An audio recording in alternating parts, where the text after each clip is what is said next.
Los macrófagos tienen una serie de receptores, además de los que vimos, que son los receptores justamente de los PAMP o de los MAMP, o sea, de esos patrones asociados a patógenos. Por ejemplo, tiene el receptor de manosa que reconoce la manosa. Las bacterias tienen mucha manosa y nosotros no, y por eso este receptor es capaz de reconocer a las bacterias y no al resto de nuestro organismo. Tiene los receptores para glucano, nuevamente, las bacterias tienen numerosos glucanos, mucho más que nosotros. El receptor Scavenger, que lo que reconoce son lípidos. El receptor del LPS, que es el LPS de las bacterias, que se llama también CD14.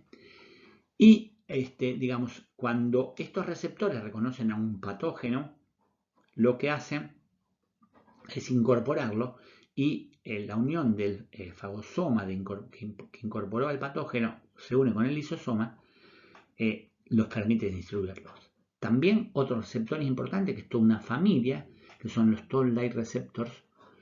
Tenemos toda una familia, en realidad son hasta el 11 y acá están 9 representados. Son unos generalmente en estructura dimérica que reconocen particularidades de las bacterias y de los parásitos y de los hongos. Reconocen peptidoglicanos y lipoproteínas y lipoariodinohermananos, estos dos, el receptor, el dímero de 1 y el dímero de 2 y 6, que reconocen estos tres, GPI de T. cruzi y simosan de las levaduras. El Toll-like receptor 3, que reconoce el RNA de doble cadena, de origen viral en general. Toll-like receptor 4, que reconoce LPS de las bacterias gram negativas. El 5, que reconoce flagelina. Y el 9, que reconoce el DNA de bacterias, porque no son metilados tanto como son los nuestros DNA. Después esto lo van a ver ustedes más adelante bien exactamente de qué se trata. ¿Qué es lo que hacen los macrófagos cuando los fagocitan? En realidad muchas de estas cosas también lo hace el neutrófilo.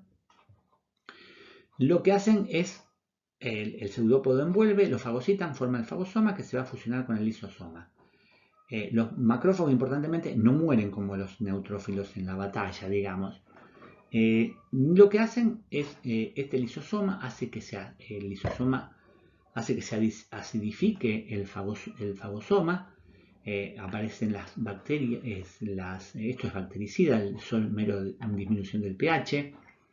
Aparecen los derivados tóxicos del oxígeno, que están producidos por la enzima NAT oxidasa, el sistema enzimático en realidad NAT oxidasa, que desencadena el estallido respiratorio. Se llama estallido respiratorio porque consume oxígeno y lo que hace es generar los componentes del nitrógeno como el superóxido, el peróxido de hidrógeno, el oxígeno singulete, radicales o hidroxilos e hipohalitos, todos los cuales son capaces de matar agentes patógenos.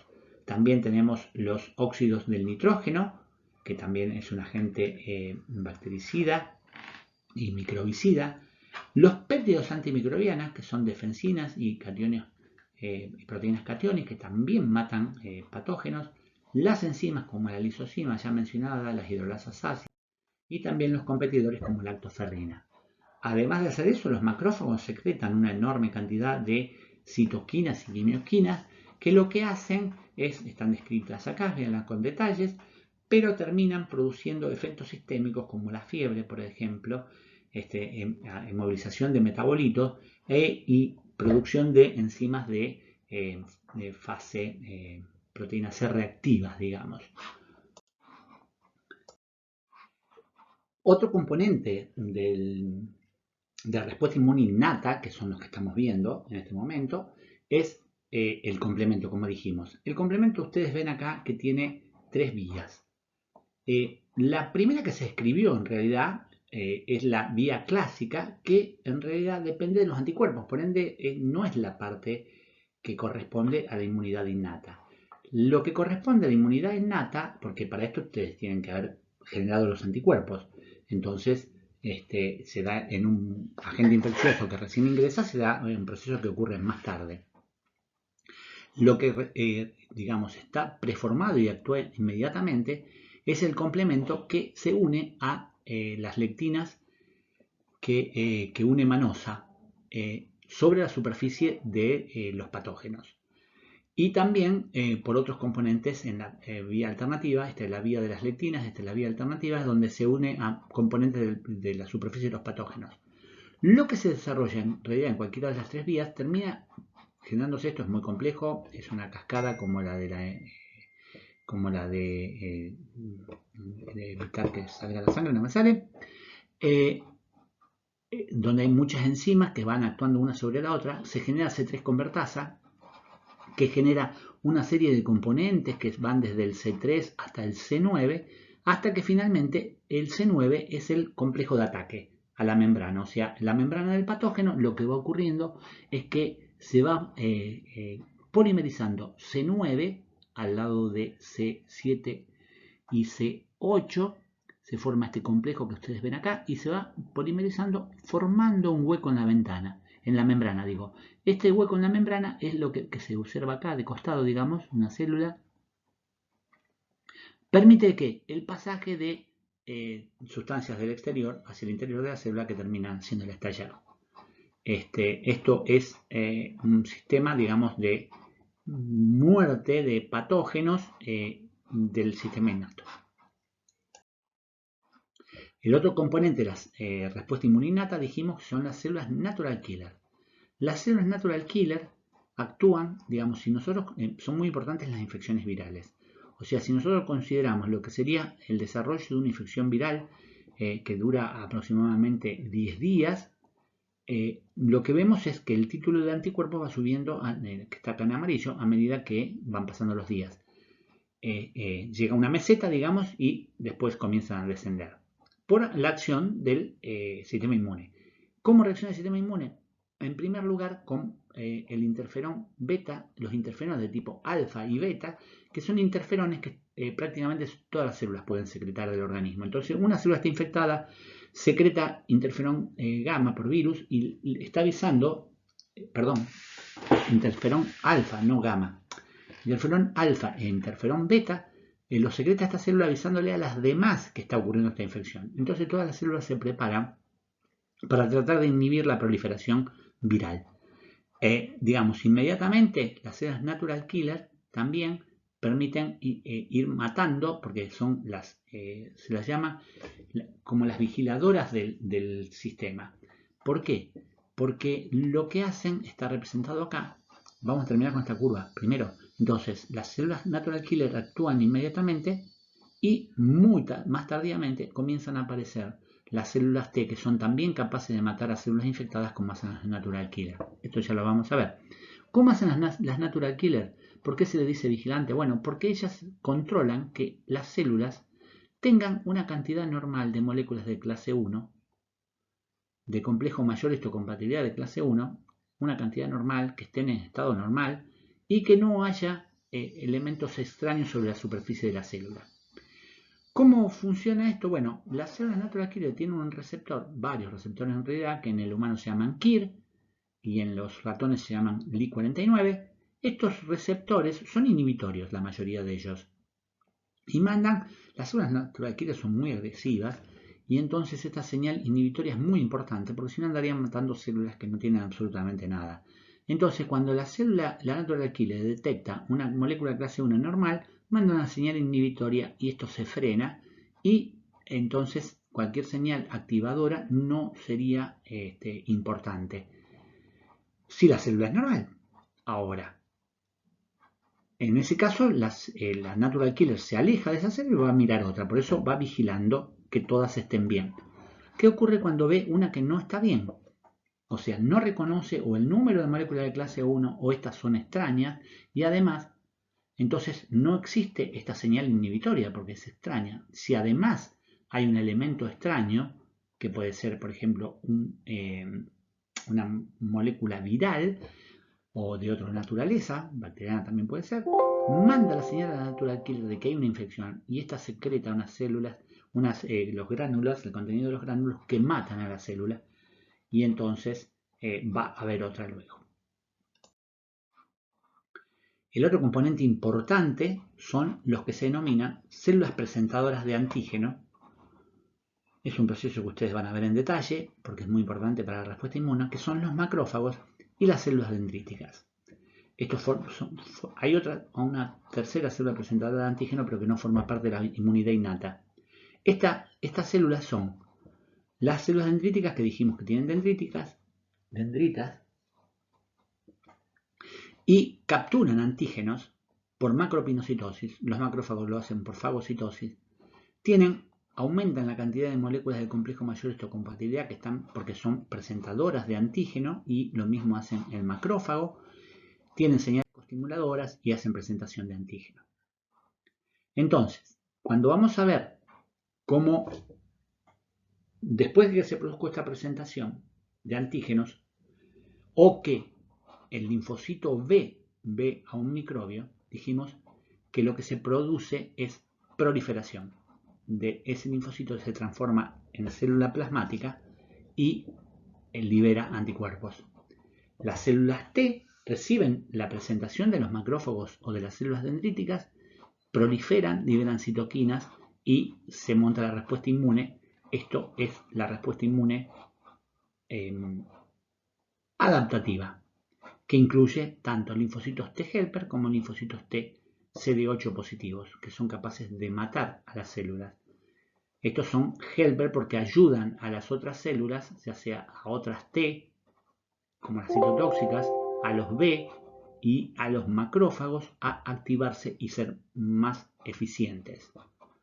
También forman parte de los linfocitos las células regulatorias que tienen la capacidad de frenar la respuesta inmune, porque así como la inflamación, la respuesta inmune adaptativa puede llegar a ser muy dañina, generar autoinmunidad si no se la frena rápidamente. Entonces, una vez que cumplió su objetivo, debe ser frenado, y para eso están las células regulatorias. A su vez, la inmunidad puede ser separada en inmunidad humoral o mediada por células. La humoral es aquella que, digamos, constituida por los anticuerpos que secretan los linfocitos cuando ven y captan con su receptor a un microbio extracelular, y entonces lo que hacen es bloquearlo. La inmunidad mediada por células incluye aquella a los fagocitos, que forman parte de la inmunidad innata, y estos son capaces de ser ayudados por las células T helper a matar a los microbios que no hayan podido matar cuando son residentes. O sea, cuando ya se desarrolla la inmunidad adaptativa, ayuda a que esto se produzca.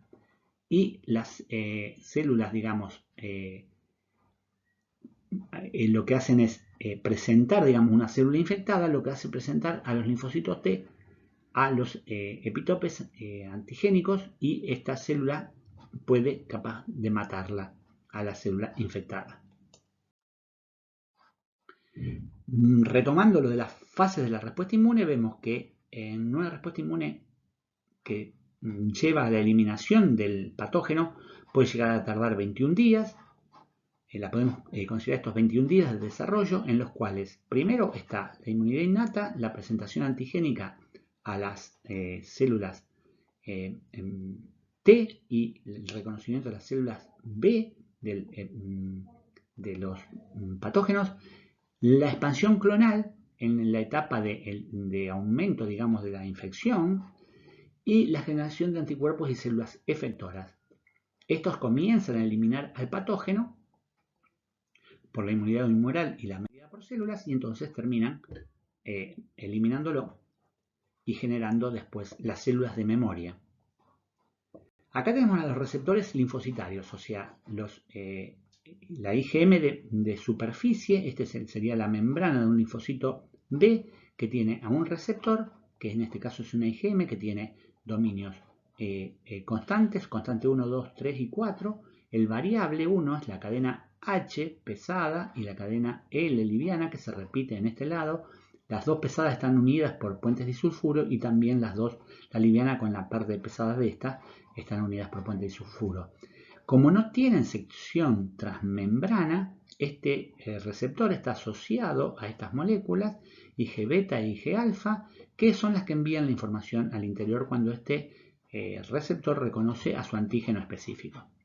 El TCR, por su parte, lo podemos representar como esta parte de un anticuerpo, en realidad no tiene, es otra molécula, pero digamos tiene un sector constante y un sector variable de sus cadenas alfa y beta, que también reconocen, digamos, van a reconocer en este caso a un péptido antigénico y presentado en el contexto de una molécula de complejo mayor de histocompatibilidad, ya sea de clase 1 o 2, dependiendo de sobre qué célula esté este receptor. Está asociado a otras moléculas que son las que transmiten, y estas dos también, las Psi, las epsilon, delta, gamma y otra epsilon. Las epsilon se relacionan con una delta y con una gamma y mandan las señales hacia el interior celular para que la célula cumpla su función. Cuando nosotros tenemos, por ejemplo, acá está una respuesta de anticuerpos, fíjense cómo sería en el desarrollo en semanas, hasta la 10ª. O sea, acá está representado el título de anticuerpos. Si nosotros tenemos dos células, digamos, naive, porque no han visto su antígeno, una en verde y otra en violeta, cuando entra el antígeno X, que es reconocido por las violetas van a comenzar a proliferar y a secretar anticuerpos. Entonces vamos viendo como para las 2 semanas estamos con un título de anticuerpo muy importante. Cuando pasa el tiempo, digamos, las células han neutralizado ese antígeno y disminuye la cantidad de anticuerpos. Cuando se produce un segundo ingreso del antígeno X, pero además viene con el Y, que es reconocido por las células naive B, o sea, estas pasaban a ser células de memoria, pero estas son naive porque nunca lo vieron. Entonces lo que ocurre es que estas de memoria son capaces, ya están con su antígeno, ya han secretado inmunoglobulinas y son capaces de secretarlas mucho más rápidamente, por lo cual la respuesta inmune es mucho más alta que la respuesta primaria desarrollada por las células B verdes, que recién ahora están en la misma etapa que estaban acá las violetas. Así deben entenderse, o sea, esta es una respuesta primaria y esta es una respuesta primaria. En cambio, después que ocurrió la respuesta primaria, la respuesta de anticuerpos es secundaria y muchísimo más rápida y más intensa. Los linfocitos B, habíamos dicho que frente al antígeno, reconocido por su inmunoglobulina de membrana, se expanden y lo primero que secretan es una IgM, que es una molécula multimérica, son 5 IgMs unidas, o sea, recuerden que cada anticuerpo tiene 2 sitios de interacción con el antígeno y esto entonces tendría potencialmente 10, después van a ver que son en realidad 5, porque es un problema estructural, digamos. Después lo que puede ocurrir que cambie a producción de IgG, esta misma célula es capaz con la misma especificidad que tiene la IgM, pero a producir IgG con son anticuerpos un poco más pequeños, mucho más eficientes, que se llama el switch de isotipo, o sea, cambia a producir IgM a producir IgG, y después se produce lo que se llama la maduración de la respuesta inmune y la generación de células B. Esto ustedes lo van a ver con detalle, no desesperen. En total, digamos, en los humanos, los linfocitos B pueden producir IgM, que es la de superficie primero, y después se secreta. IgD, que también puede estar en la superficie, muchos linfocitos tienen las dos expresadas en su superficie con la misma especificidad, muy poco en suero de estas, y IgA e IgE, que tienen otras funciones. Lo que hacen en general los anticuerpos está representado acá, para casos específicos de patógenos, en donde una de las funciones es fijar complemento, o sea, ese complemento que se activa por la tercera vía, que no hablamos antes porque estábamos escribiendo las innatas, esa activación se produce por el FC de las inmunoglobulinas, o sea, la inmunoglobulina está interaccionando con un patógeno y fija complemento por acá que se deposita sobre la membrana y rompe esta célula. También tiene un efecto de mera neutralización, o sea, se le pegan al epitopin del parásito y entonces el parásito o patógeno no puede ingresar a la célula, no puede hacer daño. También favorecen los anticuerpos con su FC. FC tiene muchas funciones, que los macrófagos tienen receptores para FC, a donde se pega la inmunoglobulina unida al patógeno, entonces el macrófago incorpora más eficientemente. Y también participan, digamos, en lo que se llama citotoxicidad celular dependiente de anticuerpos. ¿Por qué? Citotoxicidad celular porque esta es una célula que tiene ese receptor para FC, que tiene pegado un anticuerpo, que el anticuerpo se une, por ejemplo, a un parásito lo suficientemente grande como para no ser incluido. Pero ¿qué pasa? Esta acción que se producen, por ejemplo, por los eosinófilos y que también lo producen los mastocitos, tienen estos receptores y entonces se liberan los gránulos de contenido muy tóxico para cualquier agente e incluso para células propias. O sea, mejor que esto ocurra acá y no en contacto con células propias. Estos son los mecanismos efectores que tienen los anticuerpos. Entonces, de esto lo que hemos hablado abundantemente, la puse para comenzar a hablar de cuál es el rol principal de las células dendríticas. O sea, las células dendríticas tienen un entramado en la superficie mucosa y en las superficies de la piel, en donde, inmediatamente por debajo de la superficie de la piel, forman un entramado como si nosotros entrecruzáramos los dedos. Las dendritas de una se unen a otras y alcanzan a cubrir el 75% de la superficie que podría estar en contacto con un patógeno externo. Entonces lo que hace es, una vez que el patógeno logró entrar, va a chocar contra una dendrita, se forma un macropinosoma y se incorpora como fagosoma. La célula dendrítica que está residente en ese tejido, lo que hace entonces es comenzar a migrar hasta llegar a un vaso linfático, por el sistema linfático, digamos, y se dirige hacia dónde? Hacia un nódulo linfático. En ese nódulo linfático, linfocitos que vienen desde la sangre atraviesan el vaso sanguíneo y entran también en el nódulo linfático y se acercan a las células dendríticas para que la célula dendrítica le presente a su antígeno. Si entran linfocitos de toda naturaleza, no entran porque, digamos, esto es una función normal de los linfocitos, circular a través de la sangre y entrar en los ganglios y entrar en el sistema linfático. Si encuentra ahí a su antígeno específico porque se lo está presentando la dendrítica, entonces agarra, prolifera y va a cumplir sus funciones. Si no, sigue de largo buscando alguna dendrítica en todo el sistema de nódulos linfáticos que tenga esa especificidad. Y si no, volverá sangre y volverá a iniciar este proceso todo el tiempo. Decíamos que las células dendríticas presentaban, hablamos de las moléculas de clase 1 y hablamos de las moléculas de clase 2. La característica fundamental que tienen,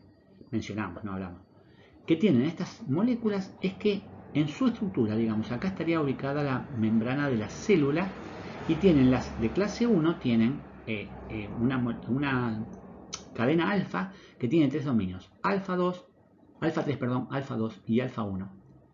Y una beta 2 microglobulina, se llama beta 2 microglobulina porque es más pequeña, tiene el tamaño de un dominio. Está representado acá en azul. La característica es que estas el dominio alfa 1 y alfa 2 forman una ranura, un orificio en donde se ubica el péptido. Si nosotros miramos esta molécula desde acá arriba, o sea, desde acá la estamos mirando, lo que vamos a ver es esto. O sea, acá está la verde, que está acá, y acá está el azul, que es esta, y acá se ubica el péptido, se llama el péptido antigénico. Entonces, las moléculas se va a ver así, cuando carga el péptido antigénico se dirige a la superficie a presentar, como ustedes ven acá, alfa 3, alfa 2, alfa 1, beta 2.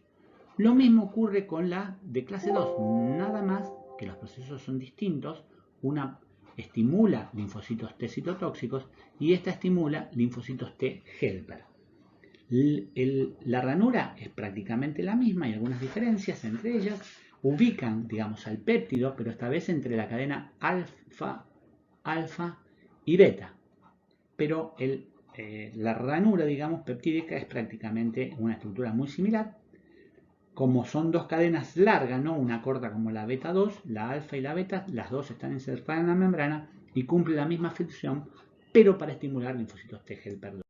Acá vemos como células que han sido activadas por esa presentación antigénica y se proliferan y se convierten en efectoras, los linfocitos T citotóxicos van a ir hacia los tejidos donde hay, por ejemplo, una célula infectada por un virus, va a reconocer nuevamente a esa célula que le está presentando el péptido viral y como ya fue estimulada por ese mismo péptido viral en otra etapa de la generación de la respuesta inmune, va a reaccionar matándolo con sus gránulos que tienen perforinas, granzimas, granulosinas.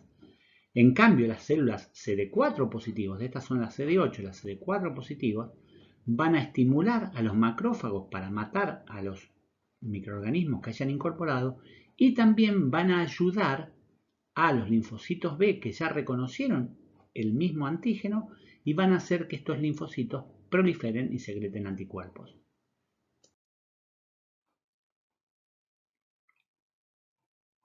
Acá lo que tienen es una representación de algo que ya hemos visto, la inmunidad innata que se desarrolla hasta el día 7 como modo de repaso, donde juegan un rol los neutrófilos, las células natural killer y los macrófagos. Además hay una secreción, hay una comunicación macrófago natural killer en donde el macrófago secreta interleuquina 12 que la activa y hace que secrete interferón gamma, a diferencia, ¿se acuerdan del interferón alfa y beta que habíamos hablado antes? Estos ya comienzan a secretar interferón gamma, que es muy importante para montar una respuesta inmune específica, ahora sí, por la inmunidad adaptativa. Entonces, que terminan venciendo, digamos, al patógeno si tenemos suerte y no se convierte en crónico. Tenemos acá representados los defectos en el sistema inmune que pueden resultar en daño. O sea, si nosotros vemos a los antígenos y vemos que pueden ser de agentes infecciosos, de sustancias inocuas, de el trasplante, un órgano trasplantado, un órgano propio o un tumor autogenerado, digamos, vemos que la respuesta inmune puede ser normal o deficiente y que va a traer distintas consecuencias. O sea, si es el agente infeccioso y la respuesta es normal, vamos a tener una respuesta inmune protectiva. Si no funciona eso, se produce una infección recurrente o crónica. Si la sustancia es inocua y hay una respuesta inmune, va a haber alergia. La respuesta deficiente sería la no respuesta. O sea, frente a un alergeno o a alguien capaz de generar anticuerpos, los que no tenemos alergia, en realidad somos no respondedores. Un órgano trasplantado lleva como respuesta normal el rechazo. Entonces, hay que cumplir un montón de pasos para que se evite ese rechazo, buscar histocompatibilidad, o sea, el riñón mío puede ser solamente trasplantado en personas que tengan histocompatibilidad conmigo, o sea, que tengan las moléculas del complejo mayor histocompatibilidad y otras tienen que ser lo más parecido posible a las mías para que no provoquen rechazo.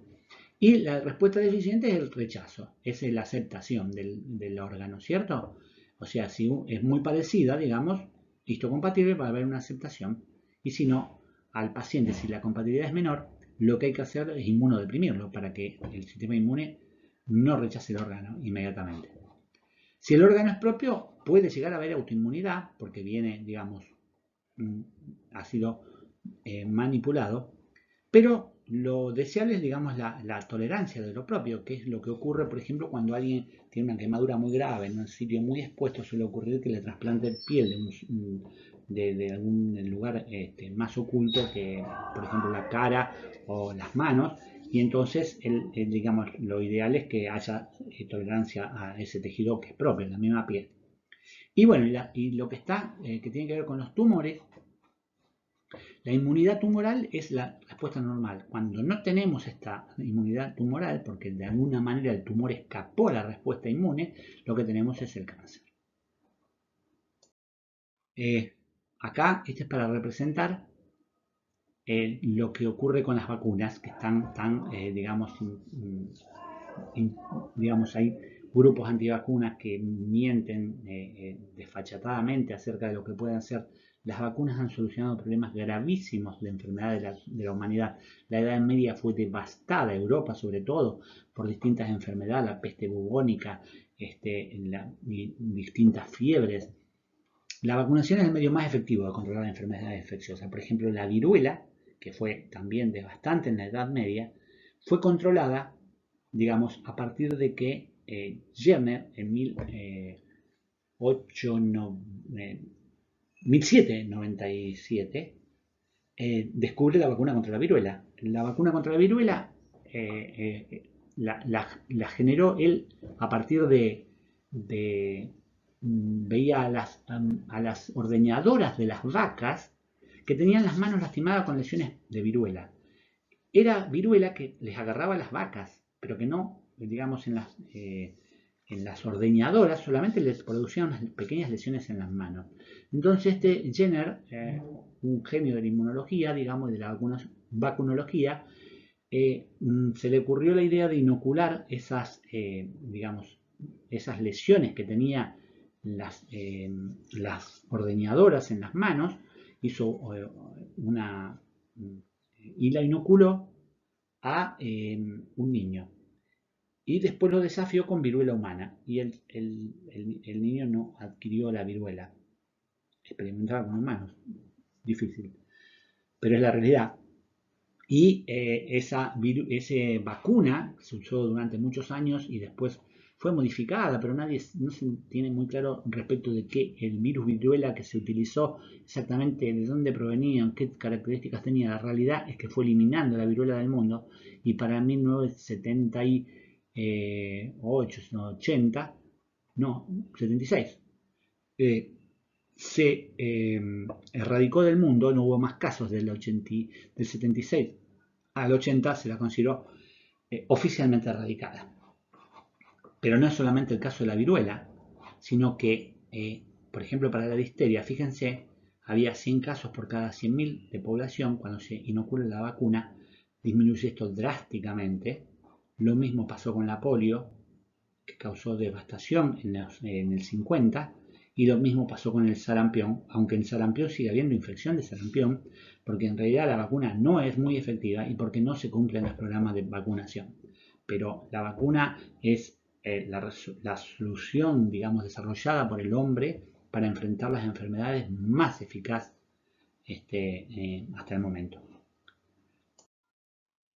Acá tienen la bibliografía, el libro más, digamos, no el que más recomendamos, pero un libro muy lindo es el ABA, Inmunología Celular y Molecular. Ahí acá en la biblioteca no van a poder acceder. Vamos a ver si alguno tiene dificultades, que nos escriba. Ustedes al lado de mi nombre en la primera diapositiva tienen mi email, nos piden y vemos si le podemos mandar o alguna versión de los libros. De estos que aparecen acá. El Janeway es un libro excelente, está en inglés, muchas de mis diapositivas son sacadas de ahí. Creo que hay una versión en castellano, pero no es la última, de todos modos suficientemente bien. Es un libro muy avanzado, le va a servir para toda la vida, así que si quieren comprar alguno, este es una buena compra. Este también es una buena compra porque es súper didáctico, más al nivel del curso que podemos dar acá. Este está un poco más avanzado. Este también es muy bueno, de Feinberg y Geffner, que son profesores titulares de inmunología de medicina. Tienen un libro muy bueno, muy didáctico, y también el Roy también es muy bueno y muy didáctico. Los libros son excelentes. Así que les recomiendo sí leer los libros, no quedarse, porque la complicación de la inmunología es incremental. O sea, cada clase que tengan, cada lectura del libro, ustedes van a ver que cada capítulo suma nuevos elementos y nuevas implicancias de la respuesta inmune. Así que es muy importante mantenerse estudiando y, ¿cómo se llama?, incorporando los conceptos que se van dando. Muchas gracias. Esperemos solucionar esto lo más pronto posible.